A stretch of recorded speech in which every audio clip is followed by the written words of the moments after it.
Marvellous. Nick Timothy. Thank you, Madam Deputy Speaker. I want to go through the difference between what the government told the newspapers and the reality of this bill and the amendments that are presented today.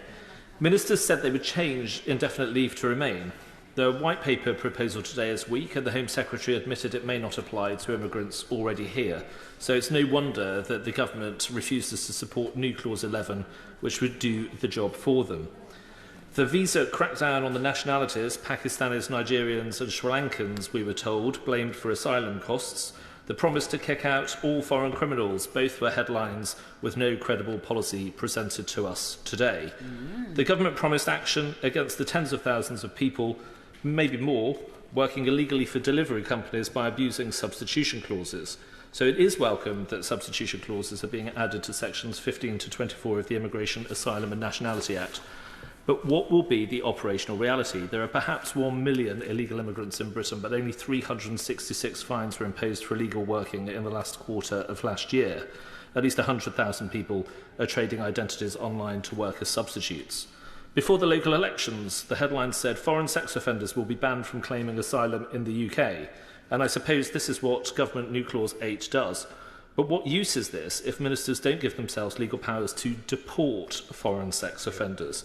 The government is whipping its MPs to vote against New Clause 14, which does disapply the Human Rights Act and interim measures issued by the European Court of Human Rights in Strasbourg. Madam Deputy Speaker, today is, I'm afraid, just another stage in the cycle of political deceit. Now, I should say that my party has in the past been as culpable as the party opposite, and we must be honest about that. Immigration policy must be not just about who comes here, but about who we decide must leave. People here on time-limited visas must be told to go. People who refuse to accept our culture and way of life must leave, and people who have broken the law and those who take out less than they put in must be thrown out. We're going to need to ensure vast numbers of removals and deportations in the years ahead. And we need to remove the legal impediments in domestic law and in international conventions drafted in another age that stop us securing the border and saving our country. And we must be tough about who we allow to come here.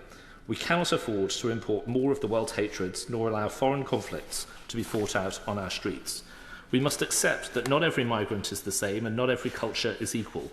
1 in 50 Albanians in Britain is in jail. 1 in 3 Pakistani and Bangladeshi heritage adults is economically inactive. 72% of Somalis live in social housing. We are a million miles away from doing what is necessary, and despite the rhetoric, this bill takes us even further backwards. Look past the words, and this country will see what this government is doing.